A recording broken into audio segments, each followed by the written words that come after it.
Hello, welcome back to the home of all things ballroom dance. The sensitive topic I'm going to share a little bit about today are the politics that are unique to pro-am dancing. So I'm not talking about the competition politics in terms of judging or lessons that I've addressed in some other videos. I'm talking about the in-studio politics. Okay, guys? So for example, in Bravo TV's Dancing Queens reality TV show, I don't know if you guys remember, Claudette's partner, Christian, dumped her in favor of another pro-am student, Pooja, to be his kind of gold star Latin student. And as you may or may not know, watching the dancing in that studio, Colette was clearly the superior technical dancer, but Pooja had family that was also taking from the same pro, and Pooja was taking a boatload of lessons because she did not have a special needs son like Colette. So in a nutshell, just boiled down to money. And that's one of the worst things I've seen, honestly, in terms of pro-am politics coming into play. I really, no one wants to be dumped by their partner. This is very painful, personally, because you do cultivate friendships with your pros, with your students, with your partner. And so my heart goes out to anyone who's quote unquote partner dumped. Okay. But this can happen. And I've seen this play out with friends of mine. I've seen it play out in my own studio. And this can reveal itself in maybe not as an extreme of a way as we saw in Dancing Queens, but perhaps there's one student that always gets their cherry pick of the best time slots or the most time slots. Okay. And in my opinion, the squeaky wheel is unfortunately the one that often gets greased. Also, the students who pay more, who take more lessons throughout the week, tend to get better treatment than the ones that take less lessons and spend less money on that pro. Now, there could be a factor of competitiveness involved there. If someone takes less lessons, they are less likely to become a skilled dancer. And I do want to highlight the dancers that are my students that are working hardest in that comp. So there may be arguably an element of fairness to that favoritism, okay, guys? I wouldn't be sharing it with you, though, if I hadn't seen it happen, okay? Now, here's something that I also think is deplorable, and I've got many quote-unquote worse things I've seen. I have seen young, beautiful students get extremely favorable treatment from male pros, in all honesty, from what I've seen. And that could be as extreme as getting free lessons. I don't like it.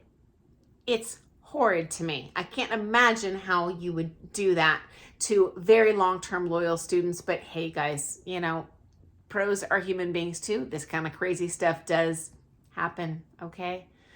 I have seen, and in this case, I actually think might be fair, younger students get discounts. But in all of those cases, it's been published as public. You know, yes, I give you students discounts. And in that case, honestly, I have shared with you teaching youth for me is more stressful as it is for most teachers because you have to deal with some drama with the parents. But we as professionals have kind of a fiduciary responsibility and artistic responsibility to our culture to promote ballroom dance to the next generation so it continues after I'm dead and gone, and I want that. So yes, there are times where the youth will get scholarships for that reason. And in my opinion, is that unfair? You could argue that is that age discrimination? Hey, maybe, but there is actually an altruistic reason behind that favoritism, friends. I have seen higher level amateurs, meaning they come to that pro from another pro, getting discounts. I also think this is horrid. I have personally lost 2 students to other pros that solicited them and just said, hey, I'll give you free lessons if you stop taking with her and take with me, because they want to ride my coattails and say that they teach these best students in town. Ultimately, those students do come back to me, but frankly, I never give that student preferential booking again, and sometimes I just don't have space for them on my books. Because you know what? I don't think it's right for pros to jerk their students around, nor do I feel it's fair to me as a pro that someone tries to jerk me around with, well, I'm only going to stay with you if you discount your prices because this pro charges this much. You know what? If you want to pay bottom dollar for crummy lessons, go for it. Someone else will fill your shoes. And likewise, pros, if you do not appreciate and respect your students, for Pete's sake, treat them with respect. It's like divorcing someone rather than cheating on them. Like, you know what? Just cut them loose so that they can have the best treatment and fair treatment from the next pro who's willing to give that to them, okay?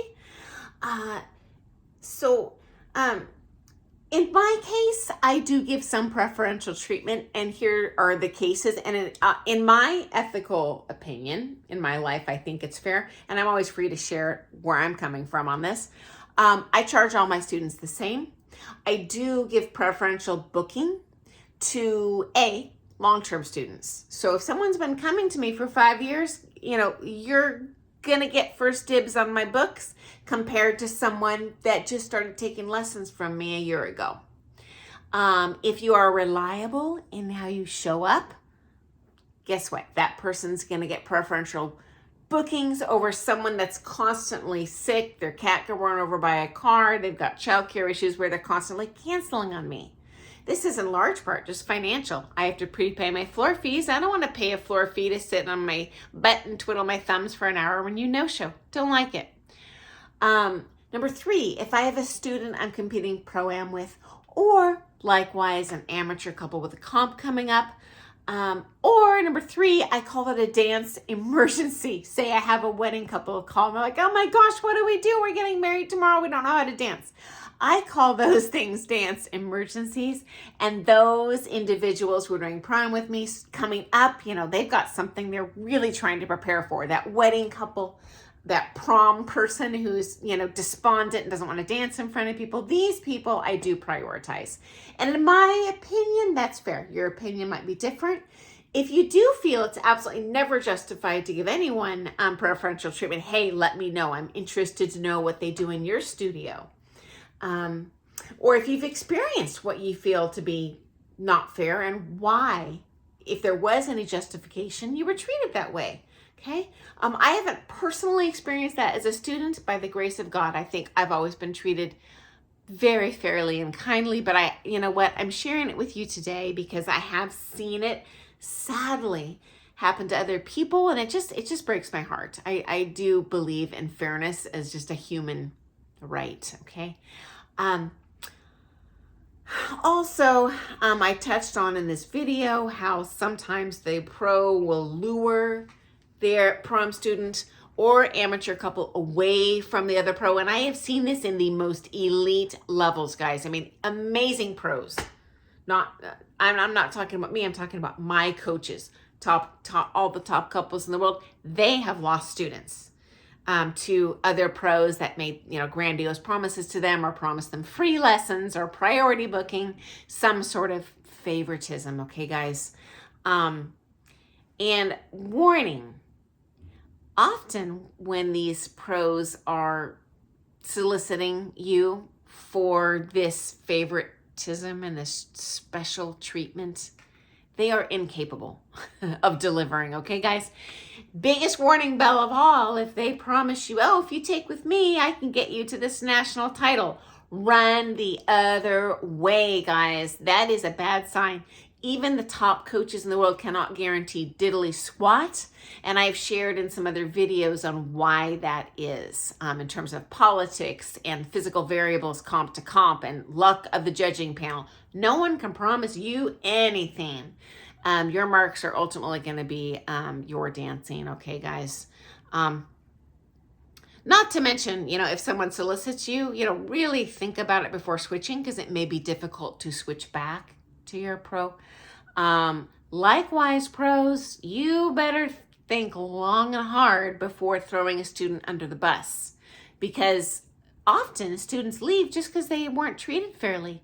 And you know what? I don't care how good of a teacher you are. They're not going to come back to you if they think that you're not going to treat them well. And I wouldn't either.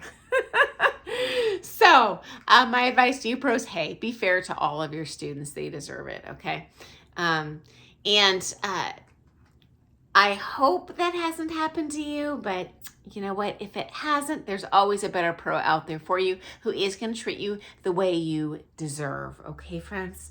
So thanks for joining me today, and I hope that was interesting. Please comment below. I don't want to hear names of pros, but if you have a story you've seen or personally experienced, we would all benefit from hearing your stories, because these things do happen, and I would hate for someone to feel isolated or, heaven forbid, leave the joyful world of ballroom dancing because they were treated unfairly. Okay, guys?